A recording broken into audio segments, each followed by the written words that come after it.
পৃথিবীতে এমন কিছু জায়গা আছে যেখানে ঠান্ডা যেন মানুষের সঙ্গে যুদ্ধ করতে নেমে আসে।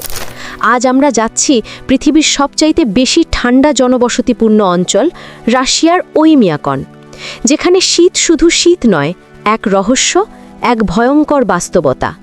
এক, ওইমিয়াকনের পরিচয়। ভিজুয়াল। রাশিয়ার ম্যাপ, ইয়াকুতিয়া অঞ্চল, জুম করে ওইমিয়াকন। রাশিয়ার সাখার রিপাবলিকের গভীরে অবস্থিত ছোট্ট একটি গ্রাম ওইমিয়াকন। পৃথিবীর সবচেয়ে শীতল মানব বসতির নাম শুনতে যতটা সহজ, বাস্তবে ততটাই কঠিন। এখানে শীতকালে তাপমাত্রা নেমে যায় -50 থেকে -67 ডিগ্রি সেলসিয়াসে। 2, রহস্য ও কঠিন জীবন। ভিজুয়াল। বরফে জমে থাকা গাড়ি, জমে থাকা পশু, শ্বাস থেকে বের হওয়া ধোঁয়া। ওইমিয়াকনের সবচেয়ে বড় রহস্য, এখানে শ্বাস নেওয়া পর্যন্ত কষ্ট। মানুষের নিঃশ্বাস বাতাসের সঙ্গে সঙ্গে বরফ হয়ে যায়। এত ঠান্ডায় কলমের কালি জমে যায়, গাড়ির ইঞ্জিন দিনে 24 ঘন্টা চালিয়ে রাখতে হয়, আর খাবার জমে থাকে বরফের মতো শক্ত। 3, ঐতিহাসিক রহস্য। ভিজুয়াল। পুরনো সাদা কালো ছবি, 1930-এর দশক, লোকজন ঘোড়ায় চলাচল করছে। ইতিহাস বলে এই অঞ্চলকে শীতের নরক বলা হতো।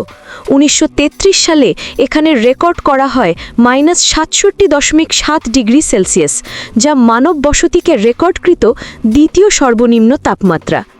লোকেদের বিশ্বাস, এখানে এমন কিছু রহস্যময় শক্তি আছে যা ঠান্ডাকে আরও ভয়ঙ্কর করে তোলে। স্থানীয়রা বলে শুনতে পাওয়া যায় অদ্ভুত বাতাসের শব্দ, কখনো কোনো অজানা ফিসফাস। 4, মানুষ কিভাবে বাঁচে। ভিজুয়াল। স্থানীয় জনগণ, ঘরবাড়ি, খাবার প্রস্তুত, স্কুলে যাওয়া বাচ্চা।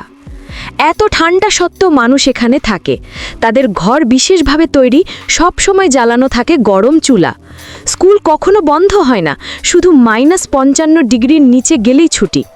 খাবারের মধ্যে থাকে কাঁচা মাছ, বরফ জমা মাংস আর উষ্ণ স্যুপ, কারণ এখানে সব কিছু মিনিটে জমে যায়। 5, আজকের ওইমিয়াকন। ভিজুয়াল। পর্যটক, বরফে ঝুলতে থাকা কাপড়, বরফ মাখা নদী। আজ ওইমিয়াকন বিশ্বের পর্যটকদের কাছে এক রহস্যময় গন্তব্য। পৃথিবীর সবচেয়ে ঠান্ডা গ্রামে দাঁড়িয়ে ছবি তোলা এক ধরনের অ্যাডভেঞ্চার, কিন্তু এখানকার মানুষের কাছে এটাই তাদের বাস্তব জীবন, প্রতিদিনের সংগ্রাম। ভিজুয়াল। বরফে ঢাকা গ্রাম। এটাই ছিল রাশিয়ার বরফের রাজত্ব ওইমিয়াকন, পৃথিবীর সবচেয়ে ঠান্ডা গ্রাম, যেখানে প্রতিদিনই প্রকৃতির সঙ্গে এক যুদ্ধ। আপনি দেখছিলেন ইতিহাস নগরী। আবার দেখা হবে নতুন রহস্য নিয়ে।